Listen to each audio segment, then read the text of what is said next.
Pregnancy test पे वो 2 pink lines देख के बहुत खुशी हुई, लेकिन ज़रा सा डर भी लगा कि कहीं सब सही होगा या नहीं। बेबी आखिर इतना छोटा है, बराबर डेवलप हो रहा है या नहीं।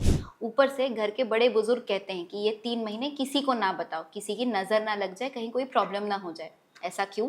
क्योंकि यही 3 महीने आपके बेबी के लिए बहुत ज़रूरी होते हैं, एक हेल्दी बेबी और सेफ डिलीवरी के लिए। आज हम इस वीडियो में डिस्कस करेंगे फर्स्ट ट्राइमेस्टर में हमने क्या क्या प्रिकॉशंस लेना चाहिए और क्या नहीं। आज इस वीडियो में हम 4 बातों पे फोकस करेंगे। सबसे पहला, बेबी की ग्रोथ कैसी चल रही है, आखिर प्रेगनेंसी टेस्ट कब करें और कैसे कंफर्म करें।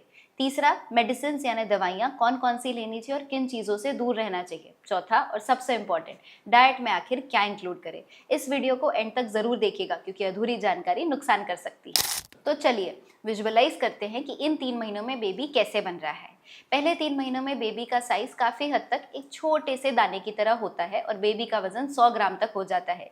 इस समय बेबी की लंबाई 6 से 7 सेंटीमीटर तक होती है। ये समय मैजिक का होता है। इस छोटी सी बॉडी में बहुत सारे चेंजेस हो रहे होते हैं। उनके सारे मेजर ऑर्गन्स, ब्रेन, हार्ट, रीढ़ की हड्डी और किडनीज इसी समय बन रहे होते हैं। इसके बाद तो सिर्फ उनकी ग्रोथ होती है। इसीलिए पहले 3 महीने हमारे लिए बहुत प्रेशियस होते हैं ताकि मिसकैरेज या अबॉर्शन का रिस्क भी कम हो सके और बेबी की बनावट में कोई दिक्कत ना आए। प्रेगनेंसी के पहले 3 महीने में आपकी बॉडी में तूफान आया है। किस चीज़ का? हॉर्मोन्स का। एचसीजी और प्रोजेस्टेरोन तेजी से बढ़ रहे होते हैं, इसलिए आपके सिम्टम्स भी आपको समझ में आने लगते हैं। पेट के नीचे साइड में हल्का भारीपन महसूस होना, नौशिया, उल्टी, चक्कर, थकान, पूरा दिन सोने की इच्छा और कुछ भी खाने में पसंद ना आना, ये सारी चीज़ें कम्प्लीटली नॉर्मल है। लेकिन अगर ये बहुत मात्रा में हो और आपको बहुत तकलीफ हो रही हो तो डॉक्टर को ज़रूर बताएं। अब आप सोचेंगे कि प्रेगनेंसी किट आखिर कब करनी चाहिए। पीरियड्स मिस होने के 5 से 7 दिन बाद सुबह की यूरिन जिसमें एचसीजी का कॉन्सेंट्रेशन ज़्यादा होता है, उससे अपनी किट का टेस्ट ज़रूर करें। अगर 2 डार्क लाइंस आती है तो मुबारक हो, आप प्रेग्नेंट हैं। लेकिन अगर एक लाइन फेंट आती है तो टेस्ट को रिपीट करके देखें या बीटा एचसीजी का ब्लड टेस्ट करके देखें, और अगर इनमें कोई भी दिक्कत हो तो अपने डॉक्टर से मिलना ना भूलें। जब आप अपनी पहली अपॉइंटमेंट के लिए डॉक्टर के पास जाते हैं तो सारे डॉक्टर एक दवाई ज़रूर देते हैं, छोटी सी बट सबसे पावरफुल, फॉलिक एसिड की। फॉलिक एसिड की दवाई आपके बच्चे के ब्रेन और रीढ़ की हड्डी के डेवलपमेंट के लिए बहुत ज़्यादा ज़रूरी होती है क्योंकि हम इंडियंस फॉलिक एसिड में डेफिशिएंट होते हैं। अगर बेबी का ब्रेन और स्पाइनल कॉर्ड ठीक से ना बने तो बेबी को न्यूरल ट्यूब डिफेक्ट्स हो सकते हैं और ब्रेन की गठन में प्रॉब्लम आ सकती है, तो इस दवाई को बिल्कुल स्किप ना करें। अब आप सोच रहे होंगे कि खाने की तो कुछ भी इच्छा नहीं हो रही है, तो आखिर खाने में क्या खाए जो बेबी के लिए भी न्यूट्रिशियस हो। सबसे पहले आपको समझना चाहिए कि 2 लोगों का खाना खाना बंद करें। फोकस करें खाने की क्वालिटी पे और क्वांटिटी पे नहीं। पहले 3 महीने में ज़रा सा वजन कम भी हो सकता है, तो इसकी भी चिंता ना करें।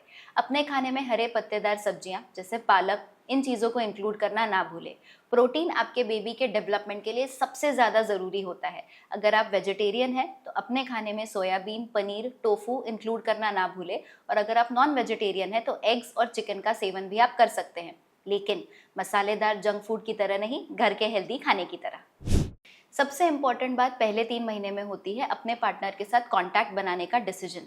आपने ये समझना चाहिए कि पहले 3 महीने सबसे डेलिकेट होते हैं और इसी समय मिसकैरेज का रेट सबसे ज़्यादा होता है। अगर ये फर्स्ट प्रेगनेंसी है या लो रिस्क प्रेगनेंसी है तो आप कांटेक्ट सेफली रख सकते हैं, लेकिन प्रोटेक्शन के साथ। लेकिन आपको इस चीज़ का ध्यान रखना है कि अगर आपके रिपीटेड अबॉर्शंस हो चुके हैं, इन्फेक्शन का कोई साइन है, तो कांटेक्ट या रिलेशन बनाने के पहले अपने डॉक्टर से सलाह ज़रूर लें। मैं जानती हूँ इन पहले 3 महीने में बहुत सारे सवाल उठते हैं और डर भी बहुत लगता है, लेकिन इन छोटी चीज़ों का अगर आप ध्यान रखेंगे तो प्रेगनेंसी के आगे के पड़ाव में आपको बहुत हेल्प होगी। अगर आपको ऐसे और भी डाउट्स हैं तो कमेंट में लिखना ना भूलें और अगले वीडियो के लिए सब्सक्राइब करना भी ना भूलें।